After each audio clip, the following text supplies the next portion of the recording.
All right, so again, good evening and Jai Hind.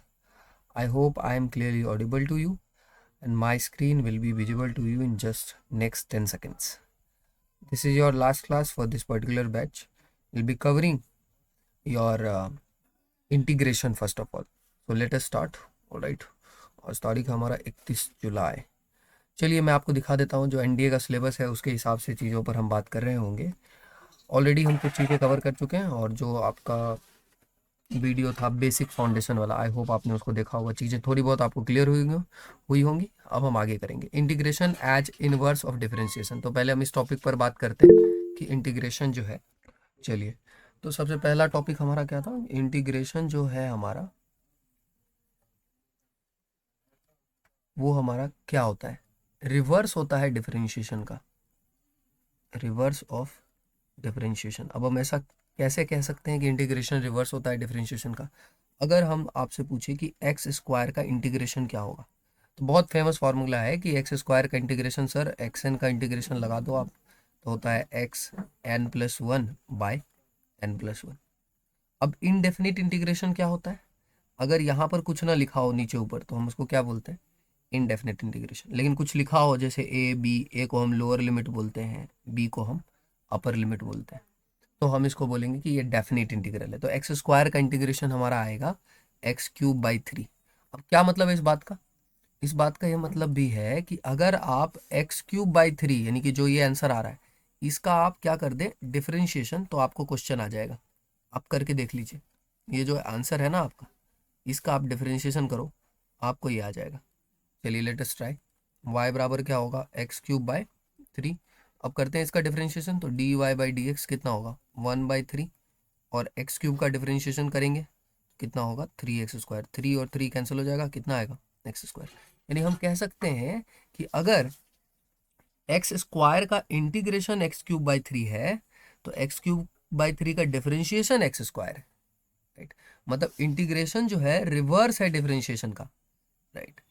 मतलब अगर आपको इंटीग्रेशन निकालना है तो आपको क्या करना पड़ेगा, ये तलाश करना पड़ेगा कि आखिर इस फंक्शन, ये जो फंक्शन है आपको जिसका भी इंटीग्रेशन निकालना है, ये जो फंक्शन है ये किसका डिफरेंशिएशन है। आई रिपीट, ये फंक्शन आखिर किसका डिफरेंशिएशन है। Alright, so this is the meaning of, एक तो ये बात। दूसरा बात आप याद रखेंगे कि अगर इंटीग्रेशन का साइन कहीं लगा हो, राइट, और फिर उसके आगे डिफरेंशिएशन का साइन लगाओ, तो चूंकि एक दोनों एक दूसरे का उल्टा होता है तो ये दोनों एक दूसरे को क्या कर लेता है, कैंसिल कर लेता है। इस बात को भी हम जरा याद रखेंगे, राइट। मान लो एक इंटीग्रेशन का साइन लगा है और एफ डबल डैश एक्स लिखा है, एफ डबल डैश एक्स, तो इसको सॉल्व करेंगे तो क्या आएगा, एक डिफरेंशिएशन का साइन और एक इंटीग्रेशन का साइन आपस में कैंसिल कर लेगा, तो क्या बचेगा, एफ डैश एक्स।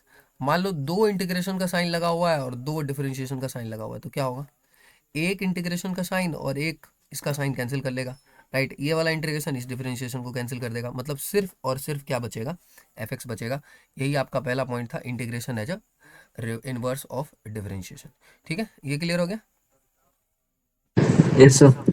अब चलते हैं हम, अब इसके आगे हम इस पे बात करेंगे इंटीग्रेशन बाय सब्स्टिट्यूशन। उससे पहले मैं आपको इसमें जो फॉर्मूला यूज होता है उसको बता देता हूँ, क्या फॉर्मूला यूज हो रहा है। देखिए आपका ये फार्मूला सीट, आज आपको हर चैप्टर का फार्मूला सीट अपलोड कर दिया है, राइट। कैलकुलस वगैरह का और जो भी बचा है अपडेट वगैरह करके सब कुछ अपलोड कर दिया है, राइट। बाकी दिशा वाला जो पीडीएफ ऑलरेडी आपके पास है, और पीवाईक्यू आप एनडीए के ऑफिशियल वेबसाइट से भी डाउनलोड कर सकते हैं, ठीक है। यस हाँ, और कुछ चाहिए हो तो बताइए। देखिए सम, अब आगे चलते हैं। अब इसमें सबसे पहला फॉर्मूला क्या है कि एफ एक्स यहाँ पर लिखा है ना, आप इसको नॉर्मल जो है एफ एक्स पावर एन लिखा है, f x power N plus one by n plus one होता है। नॉर्मल आप यहाँ पे x power N plus one by इस तरह से लेके चल सकते हैं, ठीक है। इसके अलावा जैसे हम कुछ बातों पर और बात करेंगे, फिलहाल के लिए देखते हैं कि ये जो अगला है F dash X by F x, मतलब ऐसा हो कि ऊपर हो डिफरेंशिएशन और नीचे हो फंक्शन, तो फिर क्या आंसर आता है, ऊपर हो डिफरेंशिएशन और नीचे हो फंक्शन, फिर क्या आंसर आता है, फिर आता है आंसर आपका log f x plus c answer आता है आपका, ठीक है। ऑलराइट, यहाँ पर सब्स्टिट्यूशन वगैरह काम करता है। एफ एक्स अगर यहाँ पर है तो यहाँ पर सब्स्टिट्यूशन काम करता है। अभी जैसे हम इसमें कैसे कर सकते हैं, मान लीजिए नीचे पे एक्स स्क्वायर लिखा है और ऊपर पे है टू एक्स डी एक्स, तो इसका आंसर क्या आएगा, इसका आंसर आएगा आपका लॉग एक्स स्क्वायर प्लस सी। अगर ऊपर डिफरेंशिएशन मिल गया और नीचे फंक्शन है, उसका डिफरेंशिएशन एग्जैक्ट ऊपर है, तो नीचे वाला का लॉग आंसर आएगा लॉग ऑफ नीचे वाला। कैसे आएगा अभी हम सब्स्टिट्यूशन में देखेंगे। साइन एक्स का इंटीग्रेशन क्या होता है, माइनस कॉस एक्स। अब यहाँ पे ट्रिक क्या है देखिए, साइन एक्स का इंटीग्रेशन ढूंढना है, साइन एक्स का इंटीग्रेशन ढूंढना है, इसका मतलब क्या, हम ऐसे क्वेश्चन का, ऐसे फंक्शन का तलाश करेंगे जिसका कि डिफरेंशिएशन साइन एक्स आता हो। तो तुम बताओ किसका डिफरेंशिएशन साइन एक्स आता है, कौन सा ऐसा फंक्शन है जिसको डिफरेंशिएट करेंगे तो साइन वाला टर्म आएगा, बताओ कौन सा ऐसा फंक्शन है। आपको मेरे को साइन एक्स चाहिए, हमें साइन एक्स चाहिए, राइट, साइन एक्स वाला टर्म आना चाहिए। तो बताओ कौन सा ऐसा फंक्शन होगा जिसको डिफरेंशिएट करें हम। Sir minus cos x. Minus cos x, very good. क्योंकि हम कॉस एक्स को जब भी करेंगे तो माइनस साइन एक्स आएगा, इसलिए हमको माइनस और अलग से लगाना पड़ेगा। यानी कि चेक हो गया कि यहाँ पे साइन एक्स का माइनस कॉस एक्स। यानी कि जिस बच्चे को डिफरेंशिएशन का फॉर्मूला याद है उसको उल्टा कर देंगे तो आपका इसका फॉर्मूला याद हो जाएगा, राइट। टेन एक्स का आप देखो ये कैसे आया, इसको भी मैं आपको दिखाता हूँ। अच्छा चलिए, इस चीज़ों को पढ़ने के लिए हम एनडीए सिलेबस के दूसरे पॉइंट पे चलते हैं जहाँ पर आपका है इंटीग्रेशन बाय सब्स्टिट्यूशन। अब सब्स्टिट्यूशन की मदद से हम कैसे आखिर इंटीग्रेशन करते हैं, तो ये हो गया। अब नेक्स्ट है आपका इंटीग्रेशन बाय सब्स्टिट्यूशन। जैसे हम एक क्वेश्चन ले लेते हैं, tan inverse x into 1/1 + x² dx। मान लेते हैं कि ये क्वेश्चन है। कई बार क्या होता है ना, देखिए इंटीग्रेशन करते वक्त कुछ चीज़ें कंपलसरी हैं, जैसे आई का साइन होना ही चाहिए, ये इंटीग्रेशन का साइन होना चाहिए, ये dx का साइन होना चाहिए। ऑलराइट, अब यहाँ पर इंटीग्रेशन बाय सब्स्टिट्यूशन कैसे काम करता है, अब यहाँ पर आप कोई भी फॉर्मूला नहीं लगा सकते हैं, इसलिए इंटीग्रेशन बाय सब्स्टिट्यूशन में आपको क्या करना होता है, किसी चीज़ को टी मानना होता है। Put tan inverse x equal to t. अब इसके बारे में आई थिंक वीडियो में भी थोड़ा बताया होगा आपको कि आखिर किसको टी मानना है, इस सिचुएशन में आखिर हम टी किसको मानेंगे। तो शायद बताया हो कि जिसका डिफरेंशिएशन क्वेश्चन में हो, किसको टी मानेंगे, जिसका डिफरेंशिएशन क्वेश्चन में हो। अब बताओ इसमें किस टर्म को हम टी माने, tan इनवर्स एक्स को टी माने, x² को टी माने, किसको हम टी मान दें।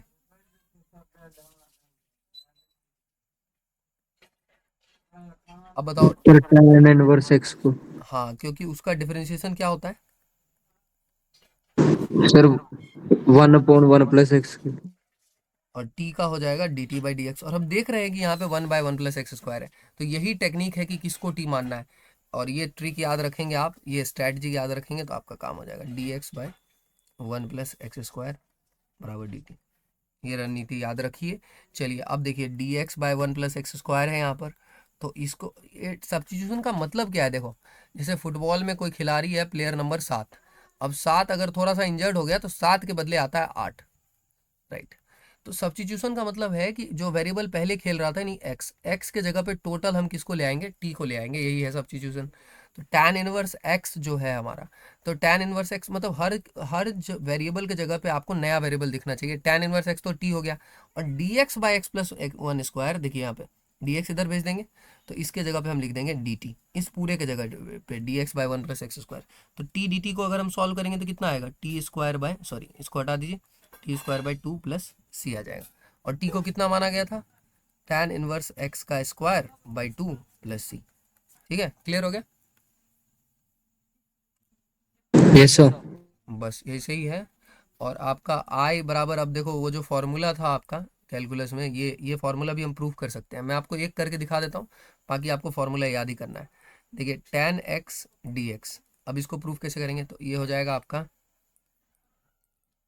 I equal to, tan x के जगह हम रखेंगे sine x by cos x into D X, और ये हो जाएगा आपका आई इजिकल टू। अब हम यहाँ सोचेंगे कि किसको हम टी माने। अब आप बताओ सोच के, यहाँ पे साइन एक्स वाला भी टर्म है और कॉस एक्स वाला भी टर्म है, किसको टी माने हम।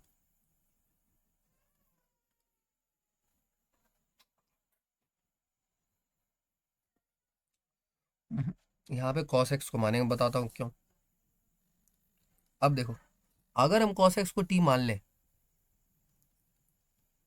तो क्या होगा, पहले चलते हैं एक बार साइन एक्स को मान लेते हैं, साइन एक्स को मान लेते हैं। अब इसको करते हैं डिफरेंशिएट, इसके बाद क्या करना होता है, डिफरेंशिएट। डिफरेंशिएट करेंगे तो क्या आएगा, साइन एक्स का आएगा कॉस एक्स और इसका आएगा dt/dx। अब आप देखेंगे कि आप इसको कभी भी रिप्लेस नहीं कर पाएंगे, मतलब इसको कुछ लिख नहीं पाएंगे। यहाँ से अगर आप इसको dx को इधर भी भेजेंगे तो ये आएगा cos x dx बराबर dt, राइट। या फिर dx ही निकालेंगे तो ये आएगा आपका dt बाई कॉस एक्स। लेकिन हमारा मेन मोटो क्या था सब्स्टिट्यूशन करने का, कि सारा x जो है, दो लक्ष्य होता है, दो रीजन होता है सब्स्टिट्यूशन करने का, कि सारा x कन्वर्ट हो जाना चाहिए किसमें, t में, और क्वेश्चन सिंप्लीफाई हो जाना चाहिए। क्वेश्चन क्या हो जाना चाहिए, सिंप्लीफाई।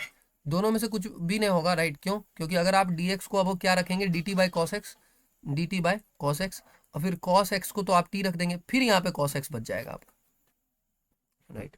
तो dx को आप लिखेंगे dt by cos x, right. और फिर cos x को आप क्या रखेंगे, t, फिर यहाँ पे cos x आएगा उसको भी t रखेंगे, फिर sin x को क्या रखेंगे, sin x को आप रखेंगे फिर 1 माइनस टी स्क्वायर। और जो मामला है थोड़ा कॉम्प्लिकेटेड चला जाएगा आपका, यानी क्वेश्चन कुछ ऐसा बनेगा 1 minus T square by T square, और कहीं ना कहीं मामला जो है हो तो जाना चाहिए, राइट, कुछ ना कुछ उपाय लगा के, लेकिन मामला कॉम्प्लिकेटेड हो जाएगा। यहीं अगर आप इसके पलट किसको टी मान लें, cos x को। क्यों cos x को टी माने, आप देख रहे हैं कि अरे हाँ cos x का sin x होता है, और sin x के साथ dx है वो dt हो जाएगा। तो cos x का हो गया माइनस sin x, और ये हो गया dt बाई dx, ये हो गया sin x dx बराबर क्या हो गया, माइनस का dt। अब हम डायरेक्ट क्या कर लेंगे, sin x dx जो ऊपर है उसके जगह माइनस का dt, सॉरी माइनस का dt लिख देंगे, और यहाँ पे t लिख देंगे, खत्म बात। ये हो जाएगा dt by T.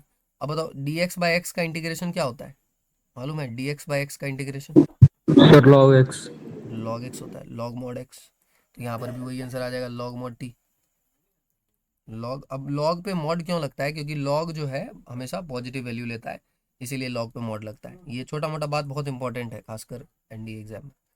Minus log, देखेंगे कि जब यहाँ पॉजिटिव वैल्यू ही होगा तब mod वो लगाता भी नहीं है। माइनस log t को हम क्या माने थे, t को माने थे हम, कहाँ गया, cos x। cos x।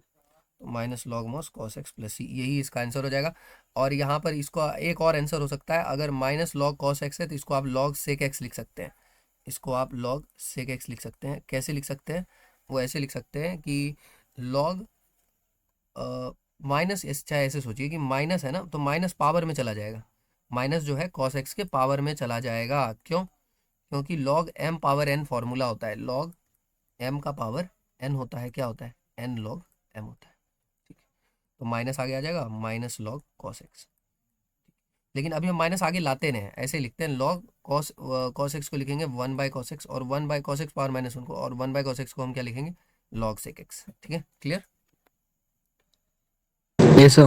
ये देखो कुछ सिलेबस में आपका ये हो गया इंटीग्रेशन बाय सब्स्टिट्यूशन, और फार्मूला के हिसाब से बात करेंगे। तो ये फार्मूला है, एक बार को ये फार्मूला को देखिए, इस पूरे जो लिखा हुआ है, I am just come.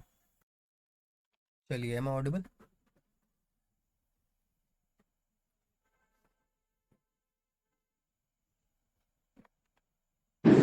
yes sir। चलिए आगे चलते हैं। तो ये सब फार्मूला का पूरा लिस्ट है, आपको याद कर लेना है जिस तरह से दिया है। ए पावर एक्स का पर्टिकुलरली याद रखिएगा, ए एक्स बाई लॉग ए, क्योंकि कन्फ्यूजन होता है थोड़ा उसके साथ, क्योंकि ए एक्स का जो डिफरेंशिएशन होता है वो होता है, आप याद करिए, ए एक्स इंटू लॉग ए होता है, और ए एक्स का जो इंटीग्रेशन होता है वो क्या होता है, ए एक्स बाई लॉग ए होता है। तो कैसे याद रहेगा, कन्फ्यूज हो जाता है बच्चा। तो इसको करने का तरीका है कि अब ऐसे तो बहुत सारा ट्रिक है, लेकिन डी से डिफरेंशिएशन होता है और डी से ही डिवाइड होता है, लेकिन डिफरेंशिएशन में हम डिवाइड नहीं करते हैं, डिफरेंशिएशन में हम डिवाइड नहीं करते हैं, ऐसे कुछ याद रखेंगे। तो ए एक्स यहाँ पर डिवाइड नहीं करेंगे, बल्कि लॉग ए को मल्टीप्लाई करेंगे, बाकी इंटीग्रेशन में डिवाइड करेंगे। और भी अगर आपके पास कोई बेहतर ट्रिक हो तो आप बना सकते हैं। बाकी ये सब जितना भी फॉर्मूला है आपको सीधा याद करना है, और कोई इसका सॉल्यूशन है, राइट। बाकी एक्स पावर एन का देखिए, यहाँ पर एक एक्स पावर एन था, अब यहाँ पे मॉड एक्स पावर एन है। तो मॉड एक्स पावर एन का फॉर्मूला क्या होता है, x into x mod x power n by n plus one, right. लेकिन सीधा एक्स पावर एन का फॉर्मूला क्या होता है, x power N plus one by N plus one. यहाँ पे भी करेंगे तो लगभग वही बात है कि x into mod x power n, तो वही करेंगे। तो अगर मॉड एक्स एक्स आता है तो X power N plus one by N plus one ही आएगा, लेकिन एन नॉट इक्वल टू यहाँ पर माइनस वन लेना है। तो आपका एन जो है माइनस वन के बराबर नहीं आएगा, तब जीरो आ जाएगा यहाँ पे, राइट। और वो डिपेंड करता है कि एन पे क्या वैल्यू है, यहाँ पर वो प्लस है माइनस है, उस पर डिपेंड करता है। तो ये फॉर्मूला भी याद रखेंगे, ओके। अब एक टाइप आपको यहाँ से बतला रहा हूँ जो वेरिएशन में है। देखिए, आपका जो सिलेबस था उसके हिसाब से देखेंगे तो इंटीग्रेशन बाय सब्स्टिट्यूशन हो चुका है, and integration by parts, by parts हम कैसे करते हैं उसको भी मैं आपको बता देता हूँ। इंटीग्रेशन बाय पार्ट्स कैसे करते हैं, पार्ट्स या फिर पार्शियल फ्रैक्शंस। एक देखिए, इंटीग्रेशन बाय पार्ट्स में क्या होता है कि आपको वो वाला सिखाया गया होगा जिसमें आप क्या करते हैं कि u और v का डिफरेंशिएशन करते हैं, राइट। तो क्या लिखते हैं आप u और v के डिफरेंशिएशन में, u dash v plus u v dash, इस तरह से लिखते हैं। तो इंटीग्रेशन बाय पार्ट्स में हम u और v का ही यूज करते हैं। किस तरह से इंटीग्रेशन बाय पार्ट्स में देखेंगे अभी, राइट। यू वी का किस तरह से इंटीग्रेशन करना है, चलिए ऑलराइट यहाँ आते हैं।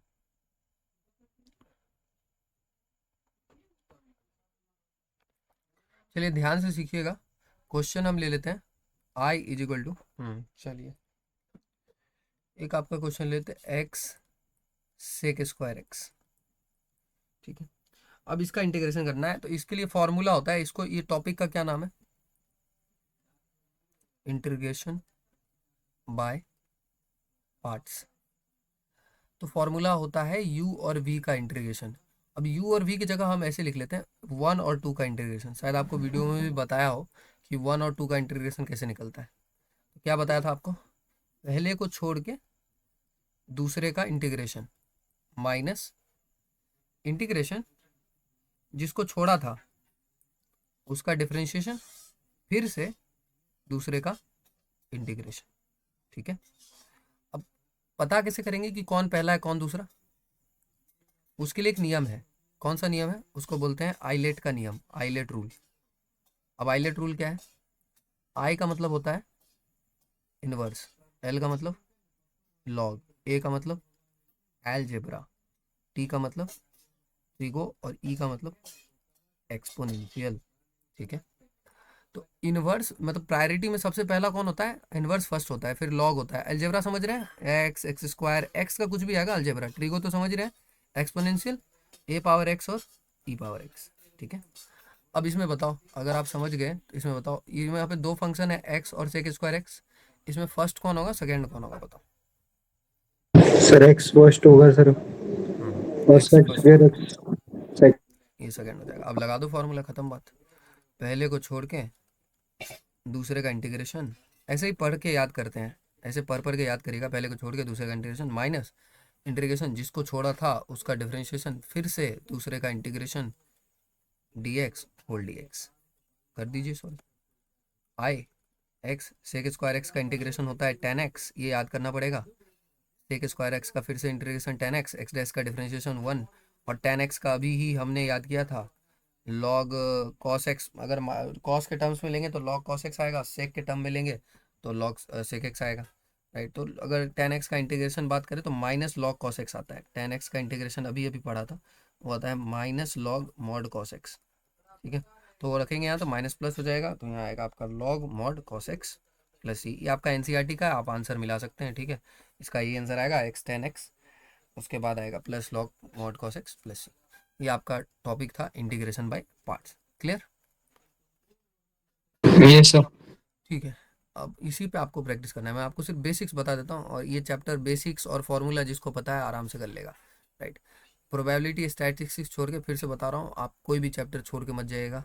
सब में सिर्फ बेसिक्स और फार्मूला अगर क्लियर है तो आप आराम से बना देंगे। बाद में भी अगर आपको बेसिक का कोई दिक्कत है तो कभी भी मुझे मैसेज कर सकते हैं। स्टैंडर्ड देखिए, अब ये हो गया इंटीग्रेशन बाय सब्स्टिट्यूशन। इसी में एक स्टैंडर्ड फार्मूला भी आता है जो यहाँ पर दिया हुआ है, इंटीग्रल्स ऑफ द फॉर्म, इसी के ठीक बाद आता है।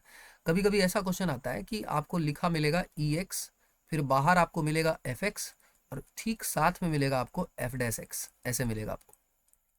अगर ऐसा कभी भी टाइप आए कि यहाँ फंक्शन हो बगल में उसका डिफरेंशिएशन हो, तब क्या कैसे करेंगे, तब आंसर डायरेक्ट बिना कुछ सोचे आंसर हो जाता है ये ई एक्स एफ एक्स, यही इस इंटीग्रेशन का आंसर होता है। फॉर एग्जाम्पल इस पर क्वेश्चन कैसा आ सकता है, जैसे ई एक्स और यहाँ पे आया साइन एक्स और यहाँ पे आया कॉस एक्स, ठीक है। अब इसका आंसर क्या आएगा, इसके इंटीग्रेशन का आंसर क्या आएगा बताओ। Sir E X sine X. E X sine X, very good. तो ऐसे ही अब इसमें कभी कभी होता है क्या कि डायरेक्ट नहीं पूछता है, वेरिएशन रहता है, मतलब आपको ये टाइप मिलेगा ना, ये टाइप रहेगा या तो ये टाइप रहेगा। तो ये भी फॉर्मूला है, कभी एम एफ एक्स और एफ डैश एक्स आए और ई पावर एम एक्स आए तो आप उसको E power M X F X लिख सकते हैं। फिर E power M X I F X और F dash X by M I, तो E power M X F X by M लिख सकते हैं। ये दोनों टाइप भी आप याद रखिए, ठीक है। इसी तरह से अगला टाइप है x f dash x plus f x, then by breaking this integral into two integrals, integrate one integral by parts and keeping other integral as it is, by doing so we get। तो इसमें आप क्या कर सकते हैं, x f dash x है plus f x है, then by breaking this integral into two integrals, तो एक तो ये इंटीग्रल है, एक ये इंटीग्रल है, और सब कुछ को सॉल्व करने के बाद आप देखेंगे कि आपको आंसर एक्स एफ एक्स आएगा इस पर्टिकुलर टाइप के क्वेश्चन में। यानी कि इसको आपको यहाँ लगाना है, x cos X plus sine x, इस तरह का अगर क्वेश्चन आता है तो इसका आंसर आएगा आपका एक्स साइन एक्स। इसको आप चेक भी कर सकते हैं, इसको हटा के अगर इसको करके देखिए और फिर इसको करिए, फिर आपको एक्स साइन एक्स आएगा। अलग अलग भी करके कर सकते हैं, और फिर ये इंटीग्रल्स ऑफ द ये सब फॉर्म है, ऑलराइट, ई पावर वाला फॉर्म। तो इसमें जैसे दिया हुआ है आपको उस तरह से आपको याद रखना है। तो देखिए फार्मूला सीट में कुछ फार्मूला एक्स्ट्रा है, राइट, मान लेते हैं कि 2 पेज 3 पेज फार्मूला एक्स्ट्रा है, तो पी वाई क्यू बनाई है, पी वाई क्यू में जितना यूज हो रहा है वही फार्मूला इंपॉर्टेंट है, ओके। इसमें इसलिए ऐड कर दिया, हटाया नहीं है, क्योंकि अगर मान लीजिए बाद में कभी रेफर करना होता है तो इसमें एक्स्ट्रा भी मिल जाएगा। और अगर कोई जेई मेंस वगैरह दे रहा है और वो जो एंट्री होता है टीएस एंट्री वगैरह के लिए कर रहा है, तो उसके लिए फिर अच्छा होगा, ठीक है, दैट इज़ वाई। बाकी अब चलते हैं आगे, इंटीग्रल्स ऑफ द फॉर्म, ठीक है। अगला आपका standard integrals involving algebraic expressions. अब इसमें अलजेब्राइक एक्सप्रेशंस इन्वॉल्व है, तो ये स्टैंडर्ड इंटीग्रल्स होता है। मैं आपको दिखा देता हूँ कौन कौन सा स्टैंडर्ड इंटीग्रल्स होता है, ठीक है। यहाँ पे देखिए आपको बहुत सारा स्टैंडर्ड इंटीग्रल्स दिखेगा, जैसे कि कुछ तो यहाँ पर आपको दिखेगा अलजेब्राइक फ्रैक्शंस को करके, राइट, यहाँ पे, और जहाँ कंप्लीटिंग स्क्वायर वगैरह यूज कर सकते हैं, all right, and just hold on, कुछ तो ये फॉर्म है, और फिर डेफिनेट इंटीग्रल। चलिए मैं सेलेक्टिवली आपको कुछ चीज़ें बताता हूँ, उसको आप ध्यान में रखिएगा। सबसे पहले हम देखते हैं कि अगर कुछ सब्स्टिट्यूशन टाइप क्वेश्चन आता है तो फिर कैसे करेंगे। तो सब्स्टिट्यूशन के लिए रूल है कि अगर कुछ ऐसा फॉर्म आए और ऐसा फॉर्म आए, इस दोनों में से कोई भी फॉर्म आए, तो एक्स को ए टैन थीटा पुट करेंगे और एक्स को ए कॉट थीटा पुट करेंगे, और इस कैटेगरी में टोटल जो है आपका स्टैंडर्ड इंटीग्रल्स अगर बात करें, टोटल आपका 5 से 6 फॉर्मूला है। वो क्या फॉर्मूला है, d x by under root x square plus a square, इसका इंटीग्रेशन क्या होगा, d x by under root a square minus x square, इसका इंटीग्रेशन क्या होगा। इस तरह के फॉर्मूले को हम स्टैंडर्ड इंटीग्रल बोलते हैं। इनका कोई मेथड नहीं होता, इनको याद करना पड़ता है कि हाँ इसका इंटीग्रेशन यही होगा, भाई तो यही है, ये है, ये सारे फॉर्मूले 10 11 13 12 14 ये सब। तो इसको इसको ना अगर आप कुछ ट्रिक वगैरह बनाएंगे तो याद हो जाता है, क्लब करके याद हो जाता है। जैसे ए स्क्वायर माइनस एक्स स्क्वायर, और ये दोनों को अगर एक साथ याद करें 11 और 12 को, तो यहाँ 1/2 आता है लॉग ए स्क्वायर माइनस एक्स स्क्वायर, तो ए माइनस बी ए प्लस बी, और ए से एडिशन होता है इसलिए एडिशन वाला टर्म ऊपर है ये नीचे है। तो कुछ ना कुछ लॉजिक बना के बार बार याद करके आपको यही करना है। देखिए फॉर्मूला नहीं याद होगा तो फिर कुछ नहीं हो सकता है, इसलिए डेली के रूटीन में ही आपको फॉर्मूला सीट को याद करना है, ठीक है। जिस भी फॉर्मूले में जितना भी पेज हो, सबसे 20-20 पेज डेली रख के याद करिए और आपको रिवाइज हो जाएगा।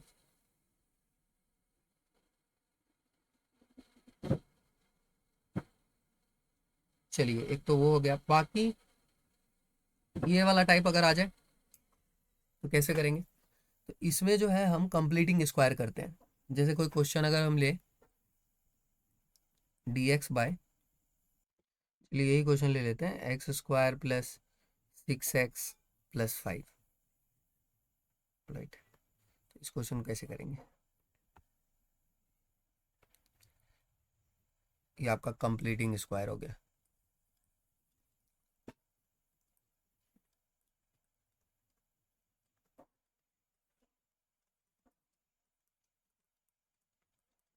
करिए स्क्वायर इसको कंप्लीट, डी एक्स बाय कैसे करते हैं, सबसे पहले एक्स स्क्वायर है तो इसको लिखेंगे एक्स का स्क्वायर, फिर आगे 2 × x × 3, क्योंकि हमको लाना क्या है 6x, तो 2 × और ए की जगह क्या है, अगर आप देखेंगे ए का स्क्वायर होता है कि नहीं होता है, ए का स्क्वायर, तो 2 × a, और उसके बाद क्या लिखना होता है b। अब b कैसे डिसाइड होता है, लाना कितना है 6x, तो b कितना होगा 3।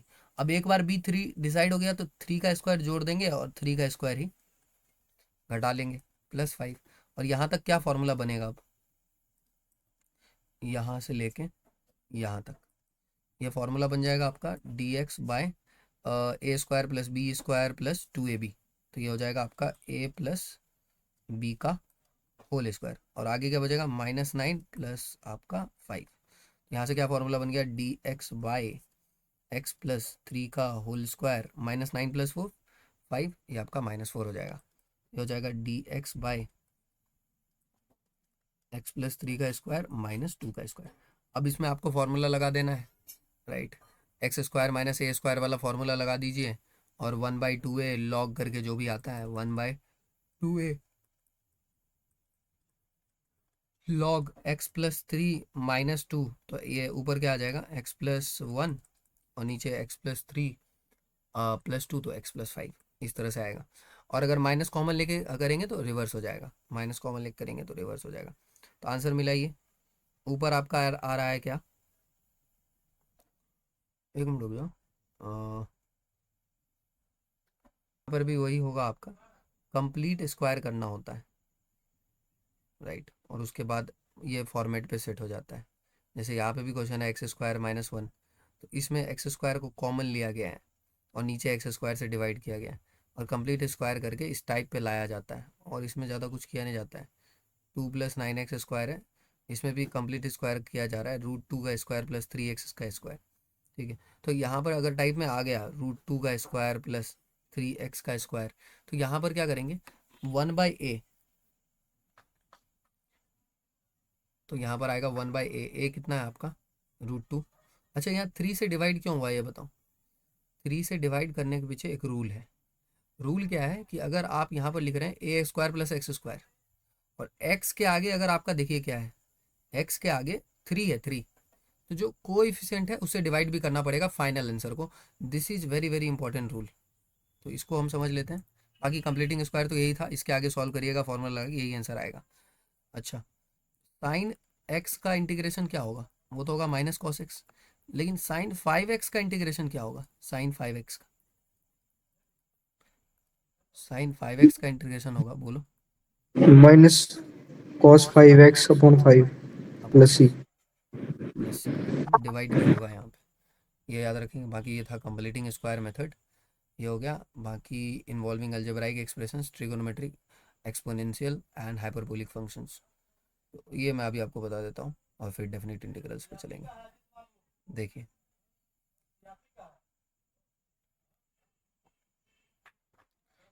अब आगे देखिए,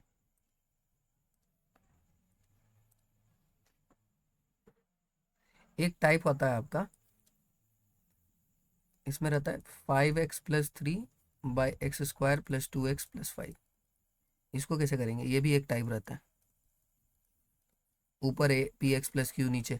तो इसको करने का तरीका होता है 5x + 3 = a into differentiation of x² + 2x + 5 और प्लस b, मतलब न्यूमरेटर बराबर a into differentiation of denominator plus b। ये आप न्यूमरेटर को ये लिख सकते हैं, और इसको सॉल्व करेंगे तो क्या आएगा 5x + 3 a into d/dx x² कितना 2x, और फिर यहाँ पे करेंगे तो 2, और प्लस क्या आ जाएगा b। तो 5x + 3 बराबर कितना आएगा 2ax + 2a + b। अब कंपेयर करेंगे, क्या कॉमन आएगा 2, सॉरी, एक मिनट, यस 2ax, तो 2ax कॉमन लेने की जरूरत नहीं, 2a + b, ठीक है। कंपेयर करेंगे डायरेक्ट, तो इधर x के आगे 2a है और इधर x के आगे 5, तो 2a का वैल्यू कितना हो जाएगा 5, तो a का वैल्यू यहाँ से कितना आएगा 5/2।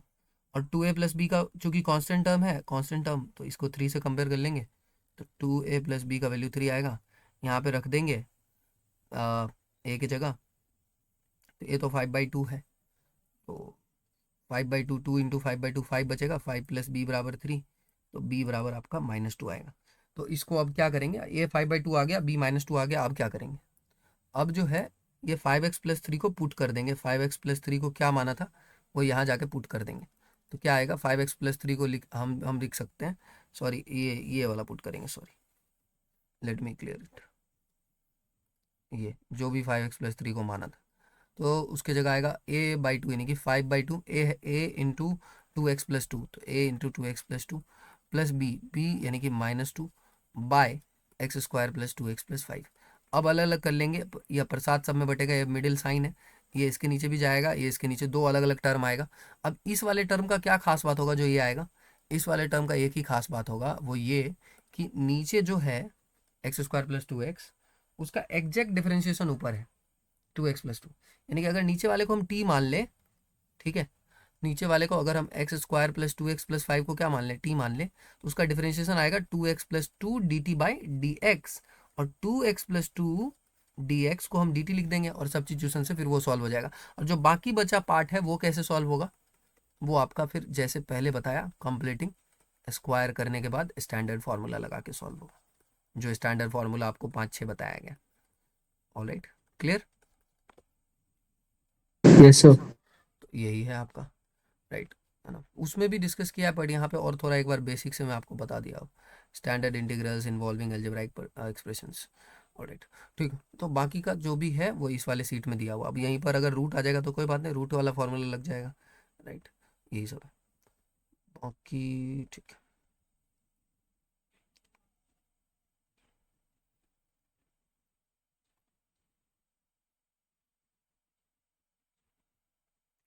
PYQ करिएगा और PYQ के थ्रू करिएगा इन चीज़ों को, जितना फार्मूला का ज़रूरत पड़े केवल उतना ही देखिएगा, ज़रूरत से ज़्यादा करने का कोई भी ज़रूरत नहीं है, PYQ में जितना अप्लाई होगा बस उतना काफ़ी है। देखिए एक मिनट रुकिए। अब हम करते हैं ये ट्रिगोनोमेट्री वाला,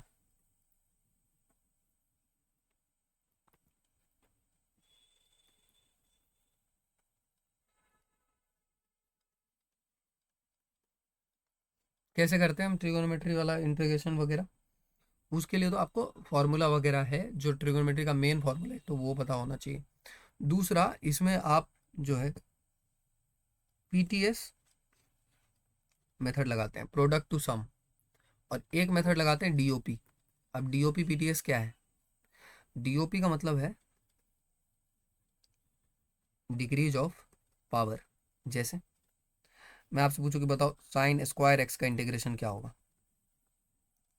तो आप तो बोलेंगे सर sin² x का तो नहीं पता है, sin x का पूछ लो, sin x का होता है -cos x, यानी कि आपको पावर से दिक्कत है, यानी कि जो हायर पावर है, तो हम क्या मेथड अप्लाई कर देंगे, डिग्रीज ऑफ पावर। कैसे करेंगे, इसीलिए आपको याद करवाया था कि आपको याद होना चाहिए ट्रिगोनोमेट्री का फॉर्मूला।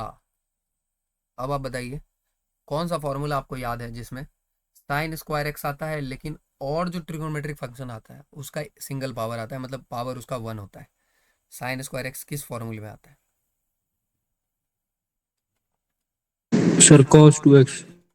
1 - 2 sin²x, तो 2 sin² x बराबर हो जाएगा 1 - cos 2x, sin² x होगा आपका 1 - cos 2x/2, बस इसको यहाँ पुट कर दीजिए, 1 - cos 2x/2।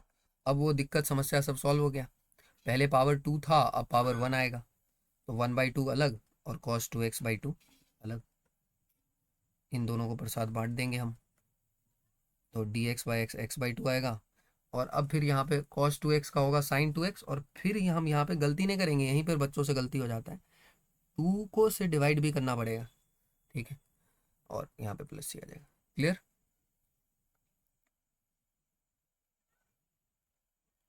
Yes, sir.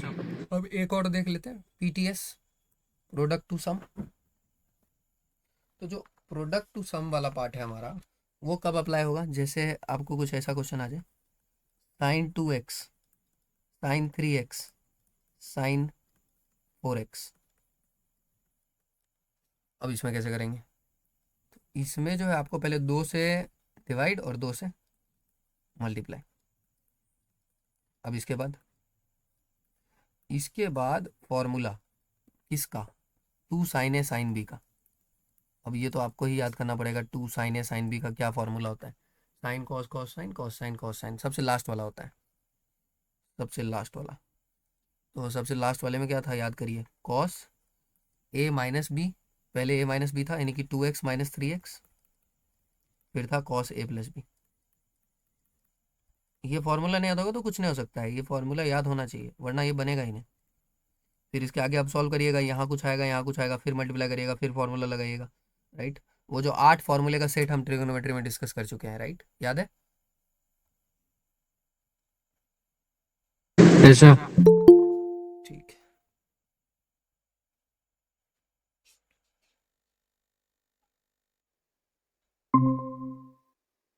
All right, चलिए Kshitij, am I audible? Yes sir, जय हिंद सर। जय हिंद। देख लिया था वो वीडियो? यस सर, देख लिया। हाँ, मैं अभी क्या क्या हुआ एक बार मैं आपको ब्रीफ कर दूं, फिर आगे चलेंगे। इंटीग्रेशन हम कंप्लीट कर रहे होंगे, आपका आखिरी क्लास है।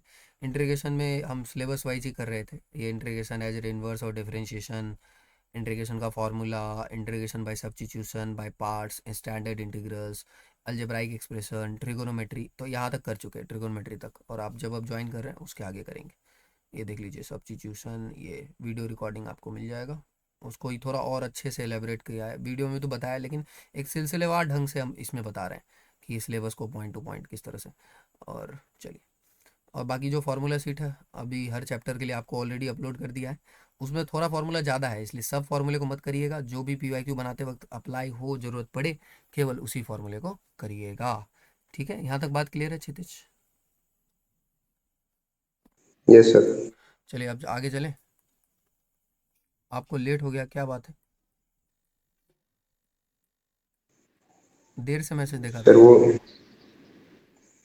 हाँ नो बोलिए। सर, डिनर करने में। अच्छा, ठीक है, कोई बात नहीं। देखिए, अब एक्सपोनेंशियल फंक्शन पे करेंगे। तो एक्सपोनेंशियल फंक्शन का तो यार आसान होता है, एक्सपोनेंशियल फंक्शन का ई पावर एक्स का इंटीग्रेशन क्या होता है? ई एक्स ही होता है। और ए पावर एक्स का अभी बताया, ए पावर एक्स का होता है ए एक्स बाय लॉग ए। याद रखना यहाँ सी सी क्यों आ रहा है, सी और सी, जब भी इंडेफिनिट इंटीग्रल होगा, कौन सा इंटीग्रल होगा, इंडेफिनिट, तब हमेशा क्या आएगा, सी सी आएगा ही आएगा। कैसे पता लगेगा सर इंडेफिनिट है कि डेफिनिट है? अगर यहाँ पे कुछ नहीं लिखा होगा तो इंडेफिनिट है, लेकिन अगर ए से बी ए से कुछ लिखा हो तो डेफिनिट। वहां पे कभी भी सी नहीं आएगा, डेफिनिट वाले में कभी भी सी नहीं आएगा। ये आपका ई से रिलेटेड था। मैं देखता हूँ अगर कुछ क्वेश्चन मिले तो एक दिखा देता हूँ आपको, रुक जाइए। आई बराबर E to the power 2x sine 3x, इसको कैसे करेंगे? तो इसको करने के लिए वही आईलेट वाला जो रूल है उससे करेंगे, आईलेट वाला जो बताया ना, आईलेट। बताओ, अब आईलेट लगा के बताओ, इसमें फर्स्ट फंक्शन कौन होगा, सेकंड कौन होगा, बताओ।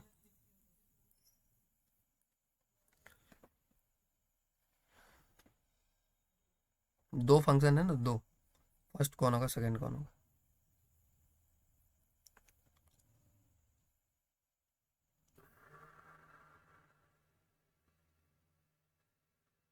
आह,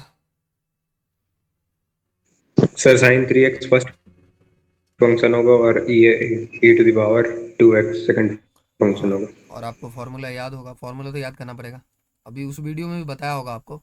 1 और 2 का इंटीग्रेशन बराबर होगा पहले और दूसरे का इंटीग्रेशन, पहले को छोड़ के दूसरे का इंटीग्रेशन, माइनस इंटीग्रेशन जिसको छोड़ा था उसका डिफरेंशिएशन, फिर से दूसरे का इंटीग्रेशन डीएक्स।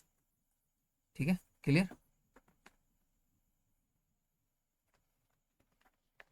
Yes sir. तो इसको बस फॉर्मूला के हिसाब से लगा देना है और आ जाएगा आपका। तो ये हो गया। अब एक्सपोनेंशियल तो हो गया, एक्सपोनेंशियल में जितना भी वेरिएशन था, ऊपर ये वाला भी वेरिएशन था वो भी बताया आपको। एक वेरिएशन ई पावर एक्स एफ एक्स को लेके भी था, यहाँ पे दिखा देता हूँ आपको, ये वाला ये एक्सपोनेंशियल्स को लेके वेरिएशन है। ठीक है, ये वाला भी बताया आपको, है ना। फॉर्मूला याद करने की जरूरत नहीं इसमें, ये एक को 1 मान लेंगे, एक को 2 मान लेंगे, सब फॉर्मूला याद करने की जरूरत है। चलिए, अब एक बार हाइपरबोलिक फंक्शन क्या होता है उसके बारे में आपको बता देता हूँ, ठीक है। जैसे ट्रिगोनोमेट्रिक फंक्शन होता है ना, उसी तरह से हाइपरबोलिक फंक्शंस होता है। देखिए, what are hyperbolic functions? Hyperbolic functions are analogous to trigonometric functions but are derived from a hyperbola rather than a unit circle. तो जो आपका ट्रिगोनोमेट्रिक फंक्शन है वो कहाँ से डिराइव होता है, आपका यूनिट सर्कल से डिराइव होता है। अगर आप ट्रिगोनोमेट्री एकदम बेसिक में जाएंगे, क्लास 9 10th में जहाँ से ट्रिगोनोमेट्री स्टार्ट होता है, तो वो एक सर्कल से कहीं ना कहीं ट्रिगोनोमेट्रिक फंक्शन डिराइव होता है। एक राइट एंगल ट्रायंगल आप बनाते हैं, साइन थीटा लेते हैं, पी बाय एच करते हैं, sine square theta plus cos square theta आपका 1 आता है। आप थोड़ा सोचिए, साइन स्क्वायर थीटा और कॉस स्क्वायर थीटा आपका 1 आ रहा है, तो ऐसा नहीं लग रहा है कि x square plus y square equal to 1 है, जहाँ एक्स बराबर क्या लिया गया है, sine theta cos theta. Okay, तो जो ट्रिगोनोमेट्रिक फंक्शन है वो सर्कल से डिराइव होता है, लेकिन हाइपरबोलिक फंक्शन किससे डिराइव होता है, हाइपरबोला से। और कौन कौन सा हाइपरबोलिक फंक्शन है, अब अपने आपके सामने देखिए, टोटल 6 हाइपरबोलिक फंक्शन है। ठीक है, अच्छा ये बेसिक क्लियर हो गया ना। जैसे ट्रिगोनोमेट्रिक फंक्शन किससे आएगा, सर्कल से, आपका हाइपरबोलिक फंक्शन किससे डिराइव होता है, हाइपरबोला से। क्लियर?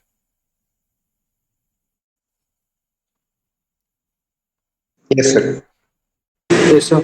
हाँ, इसमें उतना कोई रॉकेट साइंस, मैथ में नोबेल प्राइज इतना काम नहीं करना है आपने को, बस हाइपरबोला से डिराइव होगा।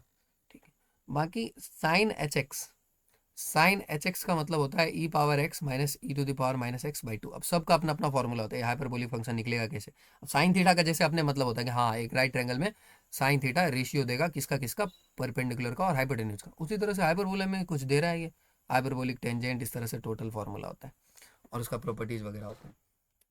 ग्राफ भी आप देख सकते हैं साइन एच एक्स का, कॉस एच एक्स का, विजिट करके, राइट। और फिर डेरिवेटिव का अपना फॉर्मूला है और इंटीग्रेशन का अपना। तो मैं आपको डायरेक्ट जो है अब इसका दिखाता हूँ फॉर्मूला, जो इंटीग्रेशन वगैरह का इसका फॉर्मूला होगा।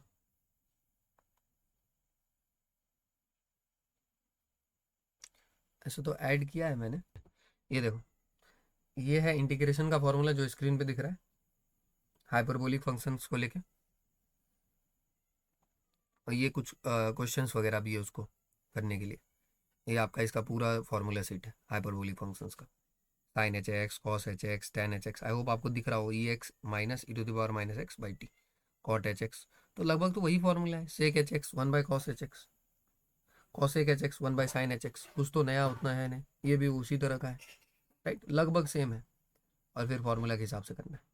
जैसे एक क्वेश्चन अगर देखें तो y बराबर कॉस एच रूट एक्स, कैसे होगा इसका डिफरेंशिएशन, तो साइन एच रूट एक्स और फिर रूट एक्स का टू। ये तो किसी को भी मालूम चलेगा, इसमें कुछ नया तो हुआ नहीं। जैसे कॉस रूट एक्स रहता तब भी तो यही करते हैं। हाँ, लेकिन एक बात है यहाँ पे, वो क्या है कि कॉस एक्स का जो डिफरेंशिएशन होता है वो माइनस साइन एक्स होता है, लेकिन कॉस हाइपरबोलिक रूट एक्स, इसको पढ़ेंगे क्या, cos hyperbolic root x, cos hyperbolic h को बोलेंगे हाइपरबोलिक। ठीक है, तो वो तो फॉर्मूला जो दिया है उसके हिसाब से ही करना पड़ेगा। यहाँ देखो, कॉस एच एक्स का साइन एच एक्स है। क्लियर हो गया ना?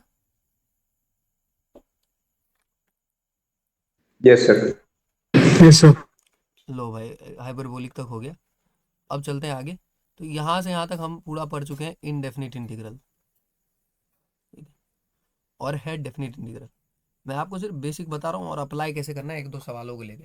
हाँ, जो आपको अप्लाई करना है, प्रैक्टिस करना है, वो आपका काम है, और जो फॉर्मूला याद करना है वो आपका काम है। अगर ये दोनों याद हो जाएगा आपको, then you are good to go. Evolution of definite integrals, determination of areas of plane regions bounded by curve applications. अब चलते हैं डेफिनिट इंटीग्रल पे, और ए वाई वगैरह कवर करके फिर ये आपका डिफरेंशियल इक्वेशन वगैरह पे हम चले जाएंगे। चलिए, बाकी ये सब अब मैंने ऐड कर दिया है, ये आपका application in problems of growth and decay सब इसमें आपको यहाँ पे मिल जाएगा। इसी सीट में आप सबसे लास्ट पे जाइएगा, ये देखो, ग्रोथ एंड डीके का एप्लीकेशन सब ऐड कर दिया है जो भी सिलेबस के हिसाब से है। कहाँ गया, यहाँ पे application of growth and decay. तो पहले तो मैं आपको डेफिनिट इंटीग्रल दिखाता हूँ, क्योंकि डेफिनिट इंटीग्रल में ना प्रॉपर्टीज बहुत सारा है, प्रॉपर्टीज। अब अगर हम ये बात करें कि डेफिनिट इंडेफिनिट में क्या फ़र्क है, वो तो फ़र्क आपने देख लिया, डेफिनिट इंडेफिनिट में क्या फ़र्क है, right. Definite integral with in a given limit हम सॉल्व करते हैं, और कोई नहीं, एकदम आसान है। जिसको इंडेफिनिट पता है उसको डेफिनिट आराम से, जैसे मैं आपको एक क्वेश्चन देता हूँ, मान लो एक्स स्क्वायर डी एक्स 1 से 2, ये डेफिनिट इंटीग्रल है, बताओ इसका आंसर क्या आएगा। अब इसमें कुछ दिक्कत है, बताओ, एक्स स्क्वायर डी एक्स पहले सॉल्व कर लो, क्या आएगा, x³ बाई 3। अब क्या करना है, बस अपने को लिमिट रख देना है, यहाँ 1 यहाँ 2, इसको अपर लिमिट बोलते हैं, इसको लोअर लिमिट बोलते हैं। पहले कौन पुट करेंगे, अपर लिमिट कर दो पुट, किसके जगह पे, एक्स के जगह पे, तो 2 का क्यूब बाई 3 माइनस 1 का क्यूब बाय 3 कितना आएगा? 8/3 माइनस 1/3 7/। क्लियर? ये आपका आ जाएगा I इक्वल टू 7/3। चलिए, तो ये बेसिक था, समझ में आ गया basic? Yes sir. Arshdeep, Yes, sir. अब थोड़ा एडवांस पे लेके चलते हैं। अब एडवांस में क्या है ना, टोटल 10-11 प्रॉपर्टी है जिसके बारे में आपको पता होना चाहिए, ठीक है? और उससे होगा, अब जैसे एक तो प्रॉपर्टी है पहला कि ए से बी, अगर हम, let me zoom it for you, कि ए से बी तक अगर इंटीग्रेशन करना है और आप इसको बी से ए में बदल देंगे तो माइनस साइन आएगा। अगला है, अगर एक्स वेरिएबल है अंदर में तो आप वाई भी लिख सकते हैं, क्योंकि एक्स डमी वेरिएबल होता है। डमी वेरिएबल, वेरिएबल कुछ भी हो जाए उससे क्या मतलब है, यहाँ सब्स्टिट्यूशन नहीं हो रहा है, केवल एक्स के टर्म में फंक्शन अब पूरा वाई के टर्म में हो चुका है। ए से बी तक है, इसको ब्रिज मेथड बोलते हैं, ब्रिज मेथड, ये बहुत यूज होता है ये ब्रिज वाला मेथड। ए से बी जाना है तो एक काम करिए, ए से पहले सी जाइए, फिर सी से बी जाइए, फिर इसी तरह से चौथा 0 से 2a, 0 से a। अच्छा, ये सब बताया था उस वीडियो में, ये सब फॉर्मूला वगैरह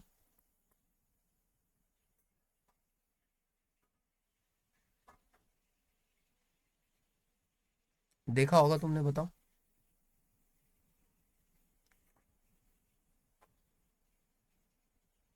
अरे हाँ ना, कुछ बोलो, ये लास्ट में बताया होगा कहीं पे। सर ध्यान नहीं आ रहा अभी मेरे को। अच्छा, अर्शदीप, No, sir. मतलब बताया नहीं बताया?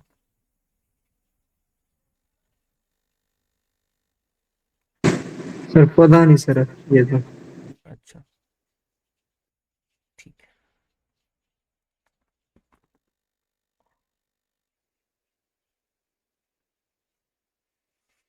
हम्म, कोई नहीं, आई डिस्कस अभी कर लेते हैं, क्योंकि उसमें बहुत ज़्यादा वो बताया, रैपिडली बताया। 0 to 2a f(x) dx, 0 to a f(x) f(2a - x), बाकी 0 से 2a f(x), यहाँ पे 0 आएगा, f(2a - x). देखिए, यहाँ पे 0 से 2a वाला है, अब ये जो है कभी 0 देगा, कभी 0 से f(x) देगा। कब देगा, क्या कैसे पता लगेगा? आपको f(2a - x) रख के देखना होगा फंक्शन में।